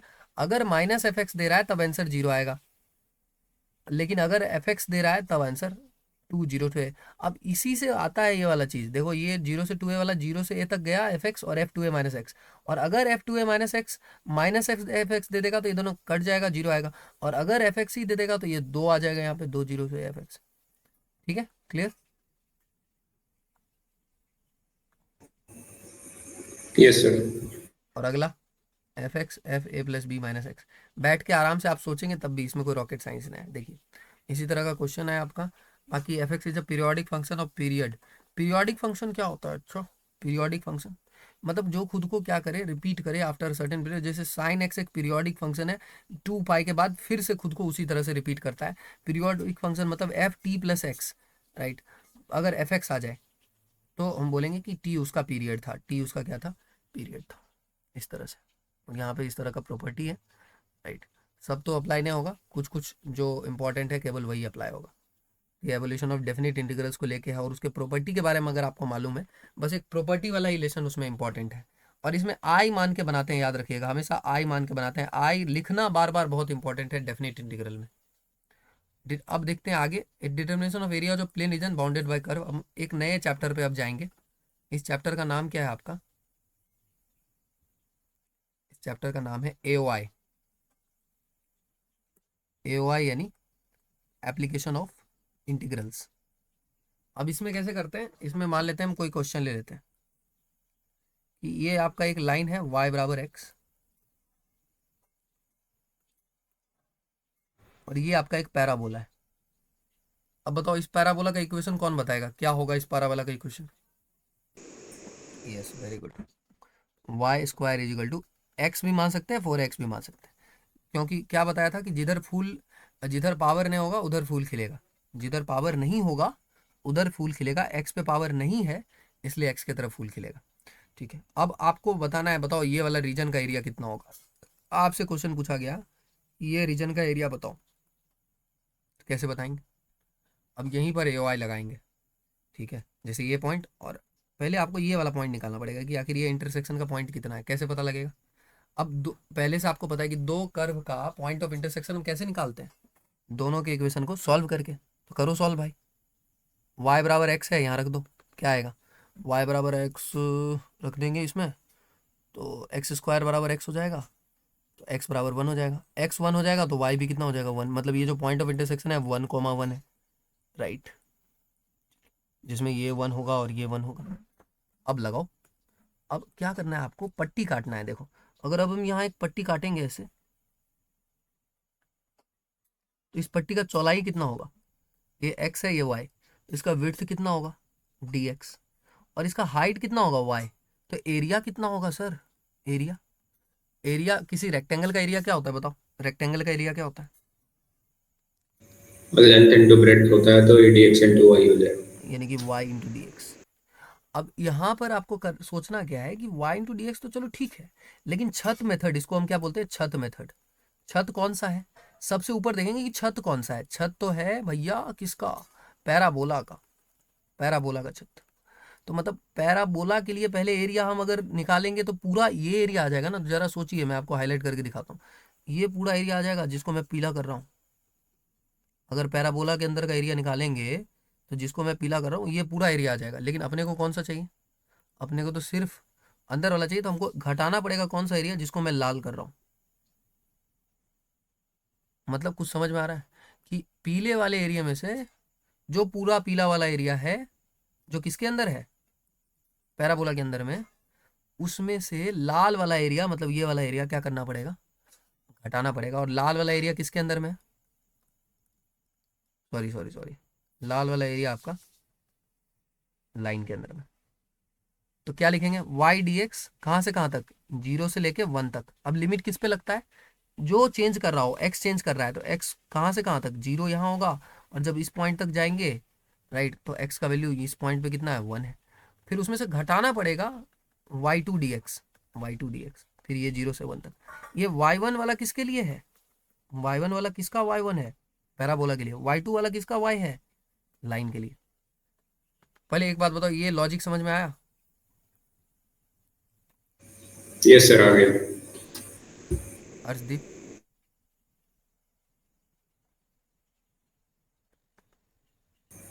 सर लेफ्ट हो गया।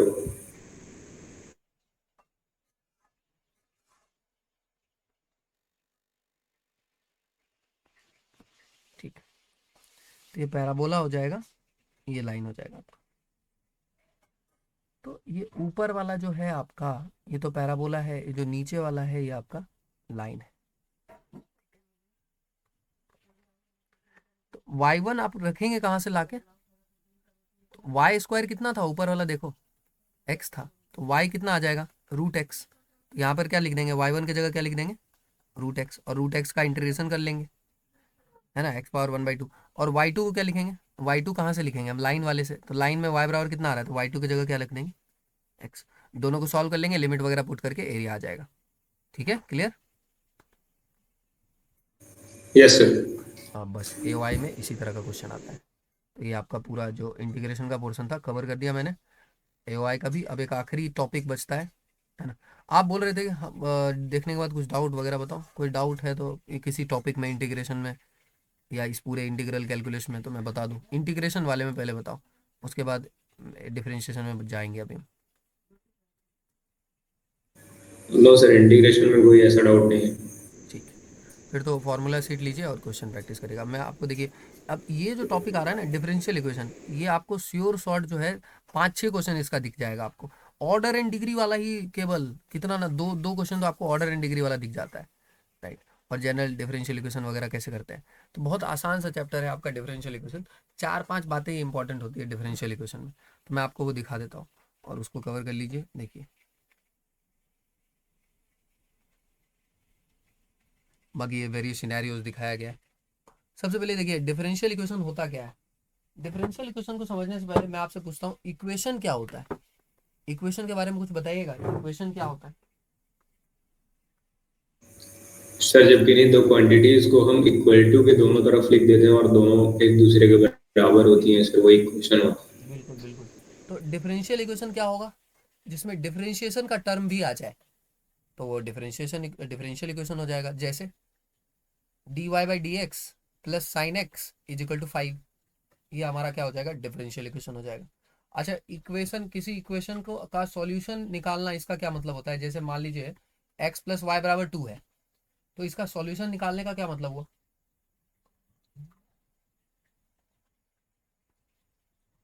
है। सर एक्स और वाई की पॉसिबल वैल्यूज। बस उसी तरह से डिफरेंशियल इक्वेशन के सॉल्यूशन का निकालने का क्या मतलब होगा? एक्स और वाई का पॉसिबल वैल्यू, या वाई का इक्वेशन एक्स के टर्म में, एक्स का इक्वेशन वाई के टर्म में, यही बात है। तो बस इस बेसिक बात को याद रखिए, डिफरेंशियल इक्वेशन वही सब है। ऑर्डर और डिग्री इन पर्टिकुलर बहुत इंपॉर्टेंट होता है, आपको एक दो क्वेश्चन मिल जाता है। द ऑर्डर कैसे निकलता है? हाईएस्ट ऑर्डर डेरिवेटिव का पावर, द ऑर्डर, उसका जो हाईएस्ट ऑर्डर डेरिवेटिव होता है वही पावर है। ऑर्डर होता है हाईएस्ट ऑर्डर डेरिवेटिव। डिग्री क्या होता है? हाईएस्ट ऑर्डर डेरिवेटिव का, the degree of an algebraic differential equation, the degree of the derivative of the highest order in the equation after the equation is freed from radicals and fractions in its derivative.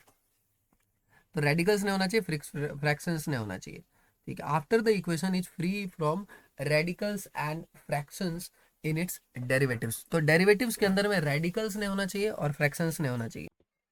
Radical is essentially a root represented by the symbol root. तो radical basically जो है root है, कोई भी power हो सकता है root का, उससे आपको फ्री करना पड़ेगा इक्वेशन को।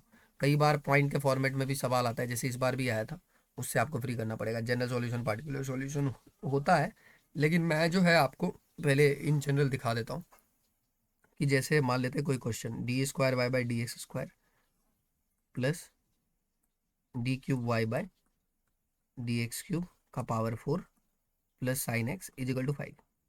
इसका ऑर्डर क्या होगा? इसका ऑर्डर होगा आपका हाईएस्ट ऑर्डर। तो हाईएस्ट ऑर्डर कितना है? 3, तो ऑर्डर 3 हो जाएगा। और डिग्री क्या होगा? डिग्री, अब डिग्री होगा आपका, ये ऑर्डर जो है इसका पावर, तो पावर कितना है? 4, डिग्री 4 हो जाएगा। ठीक है, ऑर्डर और डिग्री क्लियर हो गया?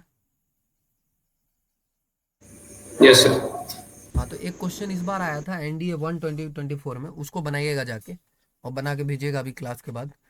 उसमें पॉइंट में ऑर्डर था, देखिएगा उस क्वेश्चन को, मतलब पावर जो है डेसिमल में था, तो उसको कैसे सॉल्व करेंगे, कैसे पहले उसको डेसिमल पावर से फिर हटाएंगे और फिर कैसे उसमें पता लगाएंगे, उसको करिएगा। देखा है वो क्वेश्चन आपने? ये सर एक बार उसका सॉल्यूशन भी देखा था। हम्म, ठीक है। तो उस तरह का भी क्वेश्चन आता है, उसको देखिएगा। बाकी अब जो सॉल्यूशन है डिफरेंशियल इक्वेशन का, उसको कैसे करते हैं? किसी भी डिफरेंशियल इक्वेशन को दो सॉल्यूशन होता है, एक जनरल सॉल्यूशन होता है, एक पार्टिकुलर सॉल्यूशन होता है, ठीक। इसके अलावा ये लोग, solution does not contain any arbitrary constant nor it can be derived from the complete solution by given any particular value to the arbitrary constant, is called the singular solution. Singular solution remain the envelope of the family of straight lines represented by the complete solution, ठीक है। तो main in general दो solution होता है, general और particular. General solution में arbitrary constant होता है, जनरल सॉल्यूशन में आर्बिट्री कांस्टेंट होता है। और कितना आर्बिट्री कांस्टेंट होगा? नंबर ऑफ आर्बिट्री कांस्टेंट आखिर कितना होगा? Equal to the order of the differential equation. जितना ऑर्डर होगा उतना ही। जैसे अगर सेकंड ऑर्डर का डिफरेंशियल इक्वेशन है तो उसके सॉल्यूशन में कितना आर्बिट्री कांस्टेंट होगा? 2 होगा, जैसे ए लिखा होगा या बी लिखा होगा। पर्टिकुलर सॉल्यूशन में कितना आर्बिट्री कांस्टेंट होता है? 0। पर्टिकुलर सॉल्यूशन में कोई भी आर्बिट्री कांस्टेंट नहीं होगा, आपको उसमें कोई ना कोई वैल्यू देना पड़ेगा, वो पार्टिकुलर सॉल्यूशन होगा। निकलेगा कैसे, सॉल्व कैसे करते हैं? अब आते हैं हम इस पे कि आखिर आखिरी टॉपिक है आपका, कि आखिर हम किसी डिफरेंशियल इक्वेशन को सॉल्व कैसे करते हैं। सॉल्विंग अ डिफरेंशियल इक्वेशन,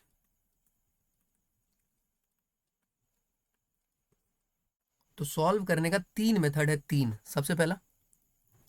सबसे पहला मेथड है आपका वेरिएबल सेपरेबल, वेरिएबल सेपरेबल। दूसरा मेथड है आपका होमोजेनस। और तीसरा तीसरा मेथड है आपका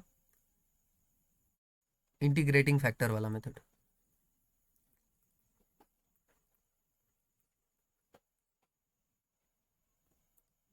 राइट। देखिए यहाँ पे जनरल एंड पर्टिकुलर सॉल्यूशन तो हो ही गया, ऑर्डर डिग्री हो गया, formation of a differential equation. अच्छा ये भी एक टॉपिक है, formation of a differential equation, form कैसे करते हैं। तो फॉर्म करने के लिए रिमूव करना होता है आपको arbitrary constant, remove arbitrary constant. चलिए हम इस पे आते हैं सबसे लास्ट में, पहले आगे चलते हैं क्योंकि हम आ गए हैं इस पे। General and particular solution of A differential equation तो बता दिया, solution of first order and first degree differential equation of various types. ठीक है, तो ये हम वही कर रहे हैं, solution of first order and first degree differential equation of various type. तो सबसे पहले वेरिएबल सेपरेबल, तो मैं आपको एक एक क्वेश्चन तीनों टाइप का दिखाता हूँ जिससे आपको क्लियर हो जाएगा कि कैसे होता है। Just wait. तो एक क्वेश्चन सबसे पहले इसका लेते हैं, वेरिएबल सेपरेबल का। dy by D x is equal to x by x square plus one. उसको कैसे करेंगे सॉल्व। इसको करने का तरीका है कि जो वेरिएबल जिधर है उधर भेज देना। तो इधर y वाला है तो y वाला को y वाले की तरफ रहने दीजिए, इधर x वाला पूरा है तो dx इधर भेज दीजिए। अब इसको आगे कैसे करेंगे, देखिए नीचे एक्स स्क्वायर प्लस वन है, ऊपर x है, तो ऊपर भी 2 से मल्टीप्लाई कर लेते हैं, नीचे भी 2 से। क्यों, क्योंकि एक्स स्क्वायर प्लस वन का डिफरेंशिएशन कितना होता है, अगर हम एक्स स्क्वायर प्लस वन को t माने, उसका डिफरेंशिएशन होगा 2x बराबर D T by D X, और 2x dx बराबर कितना आएगा dt। तो अब देखिए यहाँ पे 2x dx बराबर, उसको हम क्या लिख देंगे dt, बाई नीचे क्या लिखेंगे एक्स स्क्वायर प्लस वन को t। अब दोनों तरफ हम क्या कर देंगे इंटीग्रेट, क्या आएगा बताओ, यहाँ से y बराबर 1/2 और dt बाई टी कितना आएगा log mod t plus c। खत्म बात, y बराबर कितना आ गया, अब रख दो, हो गया खत्म। लॉग मॉड t यानी कि y बराबर आ जाएगा आपका हाफ लॉग मॉड t, कितना था t माना था हमने X square plus one plus C. Clear. Yes sir. हाँ तो इस तरह से ही करना है, ये आपका वेरिएबल सेपरेबल मेथड था। अब जो है हम चलते हैं, लेकिन इसमें ना थोड़ा कन्फ्यूजन आता है, मैं आपको वो बता देता हूँ क्या कन्फ्यूजन आता है वेरिएबल सेपरेबल में। कब सी ऐड करना है, कब लॉग सी ऐड करना है, ये कन्फ्यूजन आता है। क्या ऐड करना है, सी ऐड करना है, तो आपको उसके लिए बता देता हूँ, आप सी भी ऐड कर सकते हैं, लॉग सी भी ऐड कर सकते हैं, माइनस लॉग सी भी ऐड कर सकते हैं। कई बार आप देखेंगे कि लॉग सी को बंदा सी लिख दे रहा है, वो भी आप कर सकते हैं क्योंकि सी का मतलब कांस्टेंट है।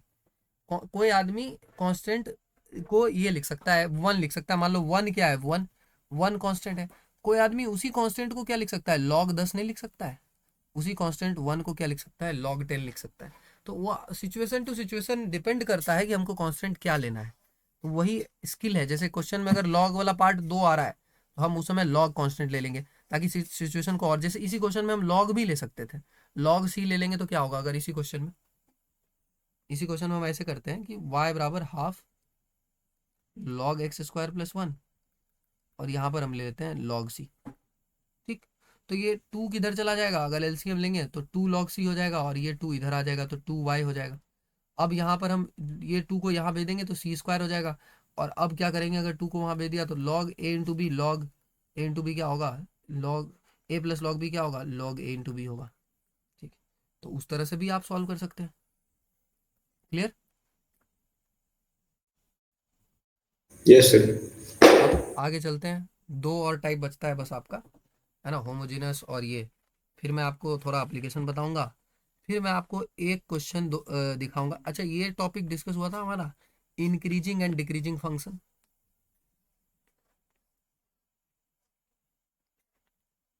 आज वीडियो में देखा होगा तो वहां भी हुआ होगा डिस्कस आपका increasing and decreasing function. Yes sir, हुआ था discuss.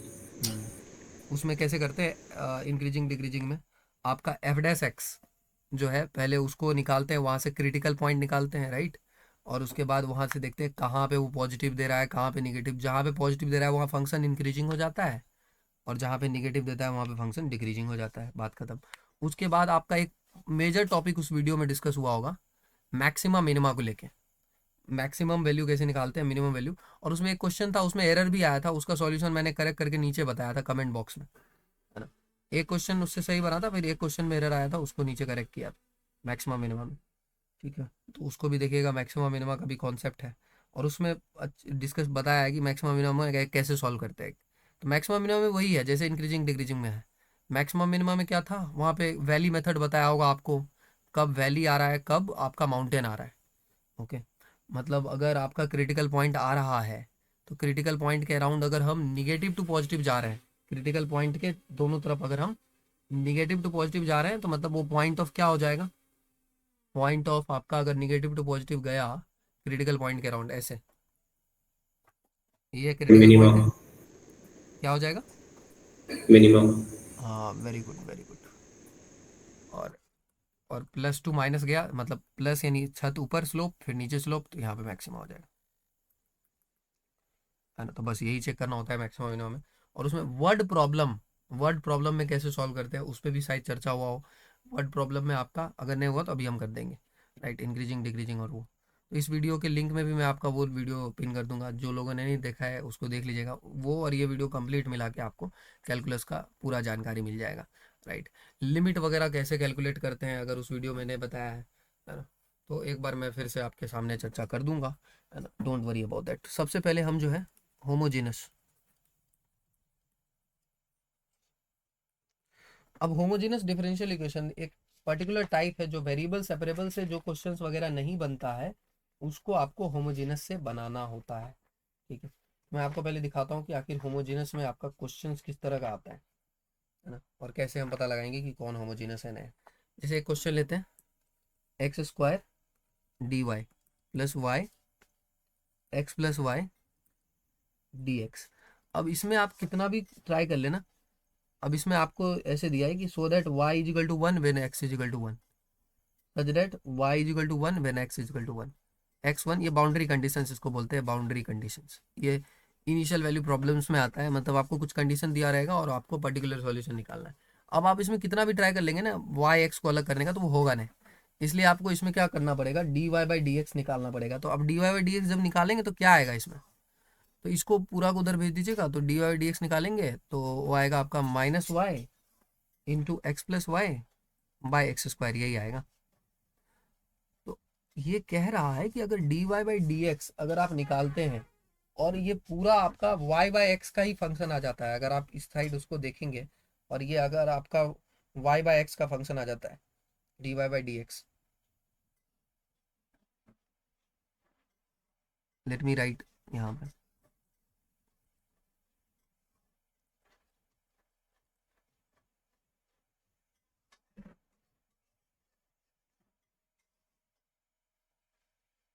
D y by D x equal to x power n into y by x.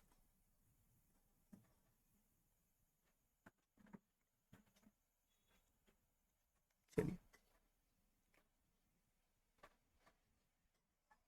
तो अब इसमें क्या कॉमन ले सकते हैं आप, क्या आप इसको x का पावर है ना और हर जगह d y by D x दिखा सकते हैं, मतलब y बाय एक्स का फंक्शन होना चाहिए और उसके बाद अगर x का पावर कुछ होना भी चाहिए तो x का पावर आपका n होना चाहिए। x का आप कोई भी पावर ले सकते हैं, x का पावर n चलेगा, लेकिन आपका फंक्शन जो है उसमें ओवरऑल आपको y बाय एक्स का फंक्शन दिखना ही चाहिए। ऑलराइट,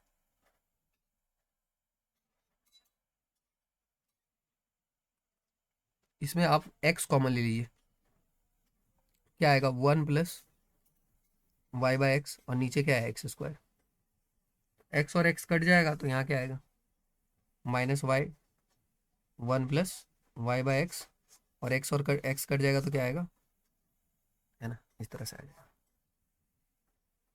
और अब आगे करेंगे तो क्या आएगा, d y by D x. अब अगर आप देख रहे हैं कि क्या आया, minus one by x one plus y by x, यानी पूरा फंक्शन किसके टर्म्स में आ रहा है, जो इधर का पूरा फंक्शन है एफ वाई बाई एक्स, और इधर भी d y by D x था। तो अगर ऐसे आ जाए तो हम इसको बोलेंगे कि ये होमोजेनस फंक्शन है। दूसरा एक और तरीका है होमोजेनस चेक करने का, फंक्शन को लेमडा एक्स लेमडा वाई खिला के देखिए, लेमडा एक्स लेमडा वाई, यानी कि जहाँ पे एक्स वाई है ना वहाँ लेमडा एक्स लेमडा वाई डाल के देखिए, तो लेमडा पावर एन कॉमन आ जाएगा और फंक्शन बचेगा आपका सिर्फ एक्स वाई में, लेमडा पावर एन कॉमन आ जाएगा और फंक्शन किस में बचेगा, एक्स वाई में बचेगा, ठीक है। तो यहाँ पर भी आप खिला के देखिए, है ना, ये पूरा आपका d y by D x पहले अलग कर लीजिए, ये यहाँ पे आपको खिला के देखना है जब डी वाई डी एक्स अलग हो जाए। तो बताओ इसमें y की जगह अगर हम लेमडा वाई डालें तो क्या आएगा, यहाँ पे डाल के चेक करके देखो, लेमडा वाई फिर लेमडा एक्स लेमडा वाई फिर x की जगह लेमडा एक्स, तो लेमडा स्क्वायर एक्स स्क्वायर, खुद सॉल्व करके देखो, यहाँ लेमडा कॉमन आ जाएगा और नीचे लेमडा स्क्वायर, तो ऊपर लेमडा पावर जीरो और फिर से वही बचेगा एफ एक्स वाई, तो लेमडा पावर जीरो आ तो रहा है, सही है, यानी कि होमोजेनस है। होमोजेनस एक बार आ गया मतलब आपका अब ये सॉल्व हो सकता है। आप सॉल्व कैसे करेंगे, y बाय एक्स को क्या पुट करना है आपको, पुट करना है y बाय एक्स को v, ठीक है। अब v पुट करके क्या होगा, तो y बराबर क्या होगा vx। अब dy बाई डी एक्स क्या होगा बताओ, u और v का डिफरेंशिएशन क्या होता है, u और v का डिफरेंशिएशन होता है u dash v plus u v dash. तो यहाँ पे करेंगे डिफरेंशिएशन तो क्या होगा u dash v plus u v dash, x का डिफरेंशिएशन 1। तो यहाँ से क्या आ गया dy by D x is equal to v dash मतलब dv by D x into x plus v, आ गया ना, v plus x d v by D x, v plus x d v by D x. All right, तो d y by D x कितना आ गया, v plus x d v by D x is equal to y by x को क्या माना था हमने, v, 1 plus we. अब बताओ इससे फायदा क्या हुआ, इससे फायदा हो कि अब पहले वेरिएबल सेपरेट नहीं हो पा रहा था ना, अब हो जाएगा। करके देखो, माइनस वी स्क्वायर, और इधर करेंगे तो ये माइनस वी, कितना आएगा ये d v by D x, तो ये हो जाएगा minus two v minus v square. अब आराम से देखो सेपरेट हो जाएगा, d v by minus two v minus v square is equal to d x by x. अब यहाँ पे आप देख सकते हैं कि वेरिएबल जो है हमारा क्या हो गया, सेपरेट हो गया, राइट। अब माइनस इधर भी भेज दीजिए, ये माइनस जो यहाँ है ना नीचे कॉमन लेके इधर भेज दीजिए, तो क्या आएगा d v by v square plus two v यहाँ बचेगा, और यहाँ बचेगा minus d x by x. अब आप दोनों तरफ इंटीग्रेशन करके सॉल्व कर लीजिएगा। इधर वाला कैसे सॉल्व होगा, v square plus two v वाला, तो इसको तो आपको कंप्लीटिंग स्क्वायर से सॉल्व करना पड़ेगा। जो मेथड बताया होगा आपको इस वीडियो में भी पहले डिस्कस किया है, देखिएगा उसको, और इधर आपको सॉल्व करके फिर आपको एक पूरा प्रॉपर इक्वेशन आएगा, और उसमें आपको बाउंड्री कंडीशन पुट करना पड़ेगा। कहाँ है बाउंड्री कंडीशन, ये कैसे पुट करते हैं, एक्स की जगह 1, वाई की जगह 1 कर दो पुट, वहां से आपको आर्बिट्री कांस्टेंट का वैल्यू निकलेगा, को रख दीजिएगा। आर्बिट्री कांस्टेंट क्या होगा, जो सी आप रखेंगे यहाँ पे लास्ट में। क्लियर हो गया, यस सर। ठीक है। तो यही है आपका ये। और आप एक आखिरी टाइप यहाँ पे इंटीग्रेटिंग फैक्टर वाला जो टाइप बताया था, ये टाइप, इस टाइप को क्या बोलते हैं, एक मिनट रुक जाना, चलिए लेटेस्ट कंटिन्यू। हाँ, ये इंटीग्रेटिंग फैक्टर वाला जो टाइप है उसको हम बोलते हैं लीनियर डिफरेंशियल इक्वेशन। तो लीनियर डिफरेंशियल इक्वेशन कैसे पता लगेगा एग्जाम में, देखिए लीनियर डिफरेंशियल इक्वेशन, इसका एक सेट टाइप होता है, ये ऐसे होता है, या तो आपका ये होगा d y by D x plus p y बराबर क्यू, या तो होगा ये आपका d x by d Y plus p one x बराबर क्यू वन, ऐसे होता है। तो अगर इस तरह का कोई क्वेश्चन आए तो यहाँ पर आपको किस तरह सॉल्व करना होता है, वेयर पी एन क्यू, पहले आप ये देखेंगे पी एन क्यू क्या होता है, पी एन क्यू यहाँ पे कांस्टेंट होता है या फिर फंक्शन ऑफ एक्स होता है, फंक्शन ऑफ एक्स। और इस वाले टाइप में पी वन क्यू वन क्या होता है, या तो कांस्टेंट होता है या तो फंक्शन ऑफ वाई होता है, वाई का फंक्शन होता है। और इसमें आई एफ निकालना पड़ता है, आई एफ मतलब इंटीग्रेटिंग फैक्टर। कैसे निकलता है, E to the power P D X, E to the power P D X integration में। और यहाँ कैसे निकलेगा, E to the power P one D X. और आंसर क्या होता है, आंसर आपको वीडियो में भी बताया होगा, आंसर होता है वाई इफ बराबर Q IF into D x plus C, Q IF into D x plus C. और यहाँ पे क्या आंसर होगा इस वाले में, एक्स इफ बराबर Q one IF into D Y plus C. अब ये इसमें याद कैसे रखेंगे, वाई इफ क्यू इफ, याद रखिए वाई इफ, वाई होता है ना इंग्लिश में why, W H Y why, क्यू इफ, क्यू जो हिंदी होता है वाई का क्यू, तो उस तरह से थोड़ा करके याद हो जाता है। लीनियर डिफरेंशियल इक्वेशन यही है। इसमें क्वेश्चन कैसा आएगा, जैसे कोई क्वेश्चन अगर हम ले ले, d y by D x minus y by x is equal to two x square. अब बताओ कैसे पता लगेगा एग्जाम में कि लीनियर डिफरेंशियल इक्वेशन है, पहले तो फॉर्मेट याद आएगा कि हाँ ऐसा फॉर्मेट था, फिर इसमें y हुआ करता था, यहाँ x है तो y तो मिल गया। अब जो बच गया वो p है, जो बच गया वो माइनस वन बाई एक्स, ये p है, और इधर वाला q है। और रूल क्या सिखाया आपको कि p और q कांस्टेंट होगा या तो फंक्शन ऑफ x होगा, बिल्कुल है फंक्शन ऑफ x है। और आई एफ यहाँ से निकाल लेंगे, ई टू द पावर क्या हो जाएगा पी डी एक्स, तो E to the power p मतलब minus one by X D x, तो E to the power minus log X, तो E to the power log X का पावर माइनस वन। अब आपको बताया था ना कि अगर ई हो और लॉग का पावर कुछ हो तो लॉग लॉग कैंसिल हो जाता है, एक्स पावर माइनस वन बचेगा, तो 1/x आएगा। तो आई एफ का वैल्यू कितना आएगा ये पूरा सॉल्व करके, 1/x। उसके बाद फाइनली इसका आंसर फिर क्या आएगा, वाई इफ वाई और इंटीग्रेटिंग फैक्टर 1/x आएगा, फिर क्यू, क्यू कितना था 2x² और इफ dx प्लस सी, खत्म बात। y/x is equal to x x कटेगा 2x dx प्लस सी, तो y/x बराबर यहाँ पे क्या आ जाएगा 2x²/2 plus C, y/x is equal to x² plus C, तो y इज इक्वल टू क्या हो जाएगा x³ प्लस cx। यही सवाल का सही जवाब हो जाएगा। क्लियर? Yes sir. तो एनडीए के सिलेबस पे आते हैं। ये आपका सारा जो टाइप वगैरह था मैंने आपको बता दिया। Application in problems of growth and decay मैं आपको दिखा देता हूँ कैसे करते हैं, और थोड़ा मैक्सिमम मिनिमम करके बंद करते हैं। राइट, 3-4 मिनट और है अपने पास। ये देखिए, मैं आपको क्वेश्चन दिखाता हूँ कि ग्रोथ एंड डीके का मतलब क्या होता है, और उसमें एक चीज़ ही आपका बस इंपॉर्टेंट होता है, चाहे जो भी ग्रोथ हो जो भी डीके हो, बस एक ही चीज़ महत्वपूर्ण होता है। क्या महत्वपूर्ण होता है? वो ये, जैसे पॉपुलेशन, पॉपुलेशन ग्रो कर रहा है at the rate of 8% per year. How long does it take for the population to double? Use differential equation. तो पॉपुलेशन डबल कितना होगा, तो आपको पॉपुलेशन का ग्रोथ दिया हुआ है कि dp/dt ये जो है 8% पर ईयर ग्रो कर रहा है। तो 8% जो है किसका निकालेंगे आप, 8% जब निकालेंगे तो 8% आप उस समय के पॉपुलेशन का निकालेंगे ना। राइट, जो भी पॉपुलेशन होगा उसका 8%। तो अगर आप एक साल में चेंज निकालते हैं, मान लीजिए dp/dt, dt मान लेते हैं कि आप लेटेस्ट से कि dt आपका 1 साल है, और उसमें जो dp में चेंज आएगा वो कितना आएगा, dp/dt चेंज जो आएगा किसी भी टाइम पे वो 8% होगा, किसका, जो करेंट पॉपुलेशन है उसका। ये बात आपको समझ में आना चाहिए कि जो चेंज होगा dp/dt वो 8% होगा करेंट पॉपुलेशन का, मतलब उस समय जो भी पॉपुलेशन है उसका 8%।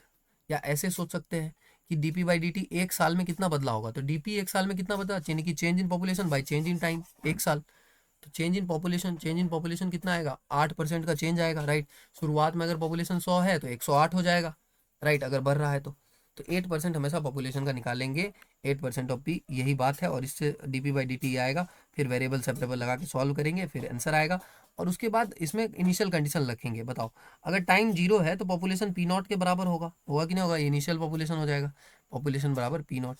और t इज 0, p बराबर p0 सॉल्व करेंगे तो c बराबर log p0, सी आ जाएगा आपका, सी को रख देंगे आपको फिर से उसी इक्वेशन में। मतलब करना आपको क्या है, बेसिकली सी का वैल्यू निकालना है और उसके बाद उसको रखना है, और टाइम का कोई ना कोई एक्सप्रेशन निकालना है। ठीक है, अब आपसे पूछ रहा था कि पॉपुलेशन डबल कब होगा, डबल। तो एक बार जब आपको इक्वेशन आ गया, टाइम को लेके इक्वेशन आ गया, तो डबल के लिए बस पी के जगह 2p0 रख दीजिए, पी की जगह क्या रख दीजिए, 2p0 रख दीजिए, और सॉल्व हो जाएगा। इसी तरह से यहाँ पे देखिए, growth of population is proportional to the number present, हमेशा ही बोल रहा है, growth of the population is proportional to the number present. If the population of a colony doubles in 25 days, in how many days will the population become triple? तो dp/dt directly proportional to the proportional present, है ना। Change तो उतना ही आएगा ना जितना present है। Right, अगर लोग ज्यादा होंगे तो उसमें बदलाव भी जो है ज्यादा होगा। क्यों? क्योंकि अगर लोग ज्यादा हैं तो चेंज अगर हम निकालेंगे, मान लो 5 लोग हैं, 5 से 7 हो गया, ठीक है, तो कितना का चेंज आया, 7 - 5 2। लेकिन लोग ज्यादा हैं तो आबादी ज्यादा है तो बच्चे भी ज्यादा हैं, और उसके बाद चेंज उस तरह से ज्यादा है। तो dp/dt जो है डायरेक्टली प्रोपोर्शनल टू p है। या इसको बैक्टीरिया के कल्चर में ध्यान समझ सकते हैं, क्योंकि बैक्टीरिया अगर ज्यादा होगा तो ग्रोथ ज्यादा होगा और चेंज भी ज्यादा होगा। तो यहाँ पे तो डायरेक्ट बोला कि जो चेंज इन पॉपुलेशन है डायरेक्टली प्रोपोर्शनल है किसके, प्रेजेंट पॉपुलेशन के। तो dp/dt लेमडा पी के बराबर आ जाएगा, और यहाँ पे फिर सॉल्व करेंगे और इसी तरह से आंसर आएगा आपका। ठीक है, क्लियर?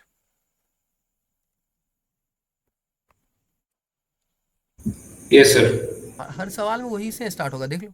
ये प्रिंसिपल वाला सवाल dp/dt, और यहाँ पे आपका क्या है, r%, जो रेट ऑफ इंटरेस्ट है, r%। तो रेट ऑफ इंटरेस्ट अगर r% है तो प्रिंसिपल का ही लगेगा, प्रिंसिपल पे ही लगेगा कि भैया इसका r% रेट ऑफ इंटरेस्ट। तो हर सवाल वहीं से dn/dt फिर n से स्टार्ट होगा, यानी कि शुरुआत का अगर आपको पता है तो काम खत्म हो जाएगा। तो यही आपका था पॉपुलेशन वाला चेंज वगैरह करके जो आपका सिलेबस में दिया हुआ था। तो ये मैंने आपको बता दिया। डिफरेंशियल में आपका लगभग कर चुके हैं, इंक्रीजिंग डिक्रीजिंग मैक्सिमम मिनिमम आपको जो ये वीडियो भेजा था उसमें आपको बताया।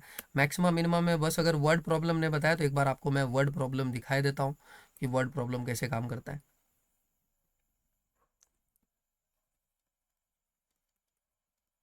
बाकी तो इंक्रीजिंग डिक्रीजिंग के लिए जो उसमें रूल बताया बेस्ट है। सबसे पहले वर्ड प्रॉब्लम है ना, पढ़ के पहले आपको फ्रेम करना पड़ेगा क्वेश्चन को। मैक्सिमम मिनिमम इन जनरल क्या था, कई बार आपको क्वेश्चन दिया रहता है ना, जिसको आपको मैक्सिमाइज या मिनिमाइज करना है, यानी कि टारगेट फंक्शन गिवन होता है। टारगेट फंक्शन जो है वो गिवन होता है, तब तो काम आसान होता है। लेकिन टारगेट फंक्शन अगर गिवन ना हो तब आपको खुद फ्रेम करना होता है। कैसे फ्रेम करते हैं, उसके लिए कुछ नेसेसरी स्टेप होता है। सबसे पहला क्या करते हैं, kick start function. Kick start function, kick start function क्या होता है, start with the formula what is to be maximised और minimised. Start with the formula that is to be maximised और minimised, that is to be maximised और minimised. किस बात को maximise minimise करना है, उसके ही फॉर्मूला से स्टार्ट कर दीजिए। जैसे एरिया को करना है, एरिया को करना है तो सरफेस एरिया ऑफ स्फीयर को करना है तो इसी से स्टार्ट कर दीजिए, राइट। जिसको भी बोला है उससे स्टार्ट कर दीजिए। दूसरा है कि make sure that the formula is in one variable. Make sure that the formula is in one variable, if not make it so. अगर नहीं है तो उसको उस तरह का बनाना है, मेक इट सो, ऑलराइट।